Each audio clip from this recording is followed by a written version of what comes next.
যে সময় বেশি নেবেন না, আমি বললাম বেশি নিলেও সমস্যা হবে না, আমি 2 মিনিটে বলতে পারবো ইনশাআল্লাহ। আমাদের আজকের টপিকটা হচ্ছে অর্থনীতিতে ন্যায্যতা।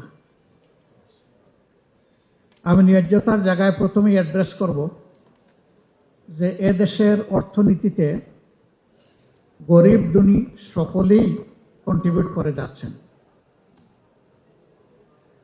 আমাদের টোটাল ডেভেলপমেন্ট 2টা মোটা খাত থেকে আসে। একটা বিভিন্ন পর্যায়ের ট্যাক্স, আর একটা হচ্ছে বিদেশ থেকে আনা ঋণ সহায়তা। ট্যাক্স একজন ভিক্ষুকও পে করে, আবার একজন বিশাল শিল্পপতিও পে করে। শিল্পপতিরা কিভাবে ট্যাক্স পেয়ার এটা আমার বলার দরকার নাই, কিন্তু ভিক্ষুক কিভাবে ট্যাক্স পেয়ার। সারাদিন 10, 20, 100 টাকা করে যেটা পায়, সন্ধ্যাবেলা তারও পেটের তাগিদ দেশে দোকানে যায়। সে যখন কোনো পণ্য কিনতে যায় তখন আপনার মতো আমার মতো তাকেও কিন্তু ব্যাগ দিতে হয়। So he or she is paying tax. আবার ছোট যে বাচ্চাটা আজকে জন্ম নিয়েছে, মা বাবা আত্মীয় স্বজন তার জন্য যদি কিছু কিনতে যায়, ওখানেও কিন্তু ট্যাক্স পে করতে হয়। নিউবর্ন বেবিটাও কিন্তু ট্যাক্স পেয়ার। বিদেশ থেকে যে ঋণ ইন্ডাকশন করা হয়, আজকে জন্ম নেওয়া শিশু আর 80 বছরের বৃদ্ধ সকলের উপর সমানভাবে এটা ডিস্ট্রিবিউট হয়। যেহেতু দায়িত্ব তারা নিচ্ছে সমাজের সকলে, কাজেই অর্থনীতিটা অবশ্যই ন্যায্যতার উপরে প্রতিষ্ঠিত হতে হবে। তা না হলে এই ক্ষেত্রে অবিচার হবে। সেই অবিচারটা আমাদের সমাজে চলছে। এটা যে চলছে এই ব্যাপারে কারো কোনো দ্বিমত নাই, কেউ এটা অস্বীকার করতে পারবো না।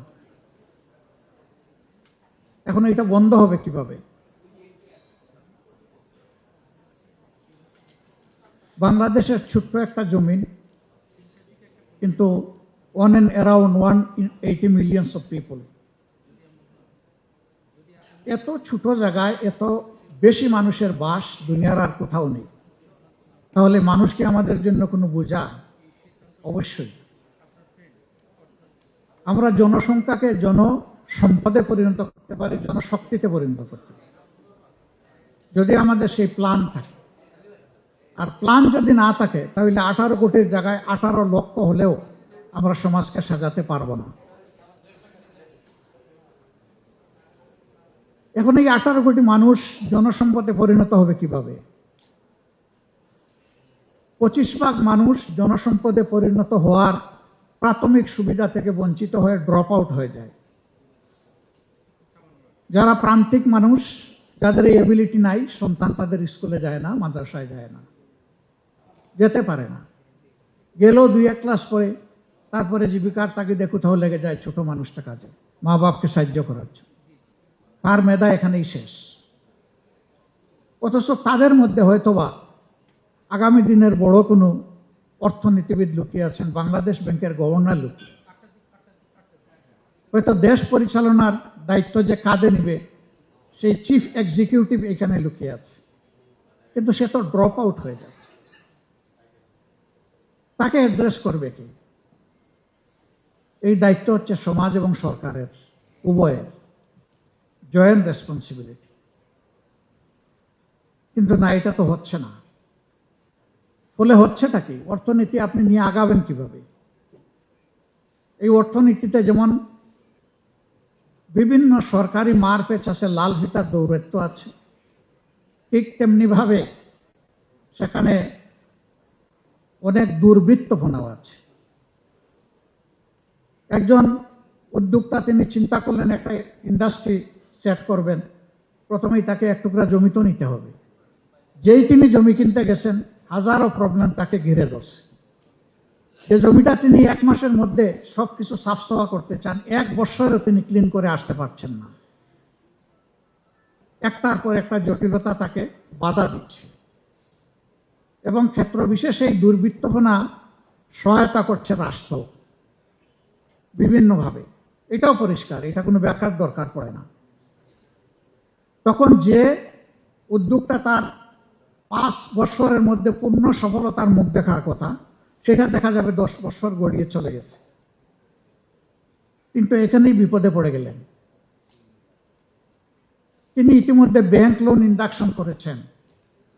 এখন এটা অবভিয়াসলি যদি প্রপার ইউটিলাইজেশন না হয়, এই লোন তো নন পারফর্মিং হয়েই যাবে।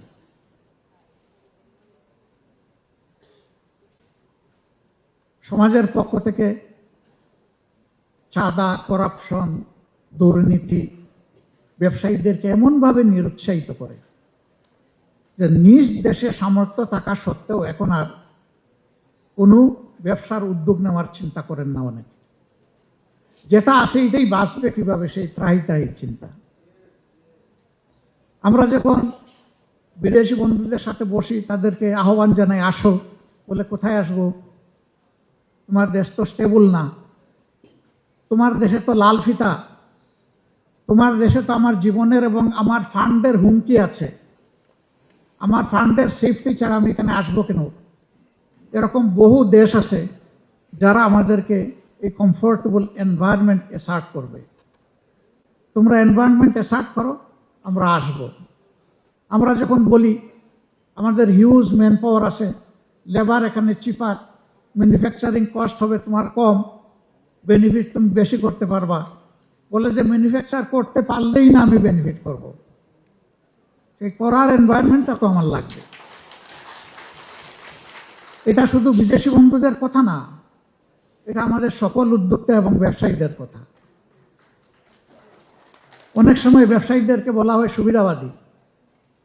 যখন যে সরকার আসে তার সাথে লাইন দেয়, আমার কথায় কেউ মনে কষ্ট নেবেন না, আমি যা বুঝি তাই স্পষ্টভাবে বলার চেষ্টা করি। হ্যাঁ, কেউ লাইন দেয় মনের আগ্রহে, আর কেউ লাইন দেয় বাধ্য হয়। আর লাইন দেওয়া ছাড়া কোনো উপায় থাকে না, ব্যবসাকে বাঁচাতে পারে না। এর জন্য আমি তাদেরকে দায়ী করব কিভাবে? এ দায় আমার, এ দায় রাজনীতিবিদদের। রাজনীতির বাইরে কোনো অর্থনীতি নাই। সকল নীতি নিয়ন্ত্রণ করবে রাজনীতি, সমন্বয় করবে রাজনীতি, বিকশিত করবে রাজনীতি। মগজ ঠিক থাকলে গোটা শরীর ঠিক ফাংশন করবে।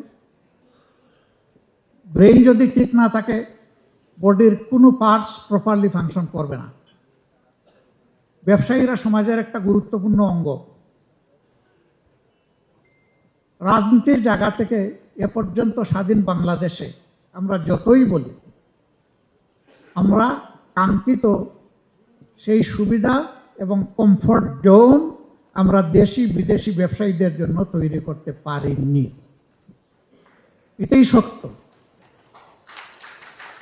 এখন যা পারলাম না তা কি হবে না? কাউকে কাউকে তো আগায় আসতে হবে। হ্যাঁ, এই কাজটা করা দরকার, কিন্তু question who will bell the cat? বিড়ালের গলার এই ঘন্টাটা বাঁধবেটাকে? আমি বাঁধবো, আপনি বাঁধবেন। শপথ নেন। আগে যেটা হয় নাই, এখন এটা হতে হবে। সারা দুনিয়া পারলে আমিও পারবো, আপনিও পারবেন। আমাদের মেধাগুলো দুনিয়ার বিভিন্ন জায়গায় গিয়ে ওয়ান্ডারফুল কন্ট্রিবিউশন রাখতেছে। এই দেশে জন্ম নেওয়া শিশু অন্য দেশে তারা এক একজন ব্রিলিয়েন্ট চ্যাপ হিসাবে নিজেকে মেলে ধরেছে। আমার দেশে পারে না কেন? আমার দেশে পারে না, আমরা সেই পরিবেশটা তাদেরকে দিতে পারি না। এই জন্য আমাদের ব্রেইনগুলোও ড্রেইন হয়ে চলে যাচ্ছে অন্যত্র। এমনকি পাবলিক বিশ্ববিদ্যালয়, টেকনোলজিক্যাল ইনস্টিটিউট অ্যান্ড ইউনিভার্সিটি, এখানে যারা লেখাপড়া করেন তারা তো মেধার দিক থেকে একটা জায়গায়, তারাও হাইয়ার স্টাডির জন্য বিদেশ যান, কিন্তু ফিরে আসতে চান না। অনেককে যখন জিজ্ঞেস করি এদেশের গুলিকণার সাথে তোমার সম্পর্ক, ভাই তুমি দেশকে ভুলে গেলা কেন? বলছে দেশ তো আমাকে চায় না, আমাকে দেশ চাইলে আমি প্রস্তুত। আমরা বলি আমরা তো চাই, শুধু ফিনান্সিয়াল রেমিটেন্স না, আমরা তো ইন্টেলেকচুয়াল রেমিটেন্সও চাই। আসো। বলে হ্যাঁ, একটু সম্মানের জায়গা আমার জন্য তৈরি করে দেন। আমি জানি এই সরকারের সময়েও কিছু ব্রিলিয়েন্ট মানুষ চলে এসেছে বিদেশ থেকে। তারা কিন্তু টাকা উপার্জনের সুবিধা নেওয়ার জন্য আসেনি, দেশকে কিছু দেওয়ার জন্য এসেছে।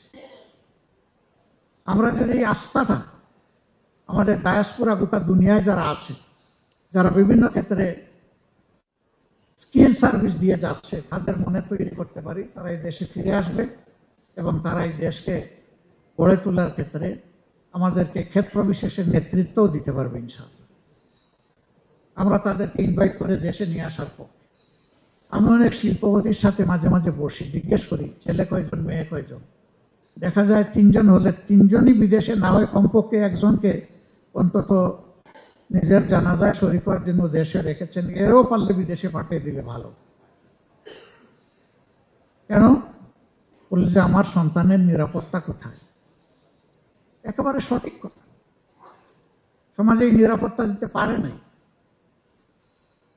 এই জন্য সে আমার দেশ ছেড়ে চলে যাচ্ছে। আমাদের ফোকাস মাত্র 3টা জায়গায়। আমরা বিশ্বাস করি এই 3 জায়গাটি হলো একটা সমাজকে। Number 1 education. সার্টিফিকেট প্রোডাকশনের এডুকেশন নয়, প্রফেশনাল এডুকেশন দিতে হবে। প্রত্যেকটি মানুষ হবে এক একটা রিসোর্স পার্সন। একজন কৃষক হলে সেও হবে একজন স্কিল কৃষক। কৃষি হবে আমার ইন্ডাস্ট্রি, প্রত্যেকটা গড় হবে একটা ইন্ডাস্ট্রির হাব, এবং এটা পসিবল।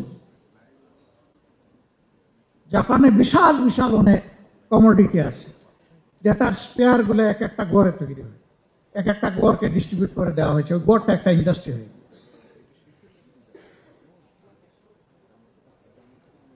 আমরা আমাদের এডুকেশনটাকে, ফখরুল ভাই বলেছেন যে আমাদের রেডিক্যাল রিসাফল করা লাগবে, আমি একমত। এটা আমাদের প্রাইম ফোকাস হওয়া উচিত। 2 নম্বর হচ্ছে দুর্নীতি আমাদের সমাজে ওয়াইড স্প্রেড এবং সিস্টেমিক, এভরিহোয়ার। এমনকি মাঝে মাঝে বিস্মিত হই, আল্লাহ আমাদেরকে মাফ করুন, মসজিদের ইমাম মসজিদ নিয়ত করতে গিয়েও সেখানেও নাকি এই ধরনের কিছু লেনদেন করা লাগে। এই সমাজ কোথায় গিয়ে পৌঁছেছে? এখন আমরা দুর্নীতি দমনের জন্য কি করি?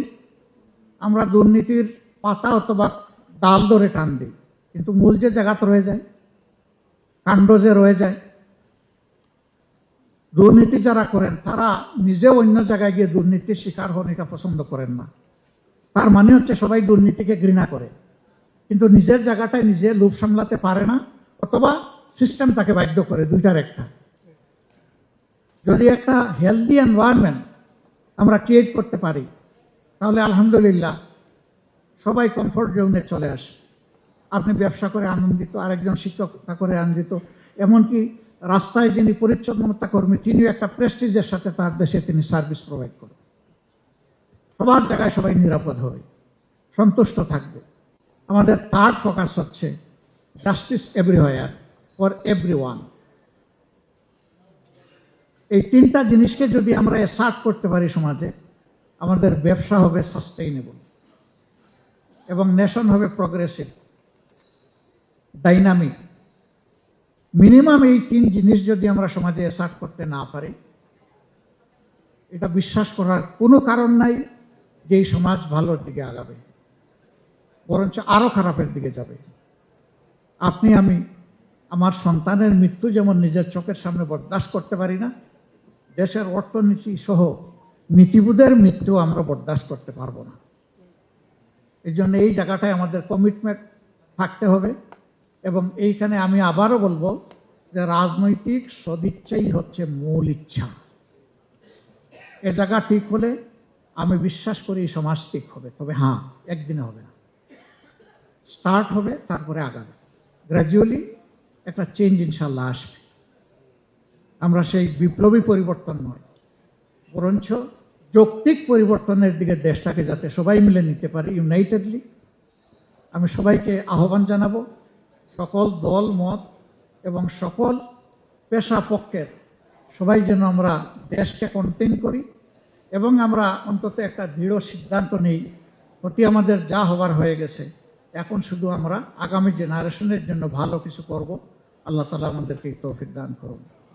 আজকে যারা আমাকে এখানে কথা বলার সুযোগ করে দিলেন, আমি কিছু নোট নিয়ে এসেছিলাম, আমি দুঃখিত, সময়ের কারণে পারলাম না, আমাকে ক্ষমা করবেন।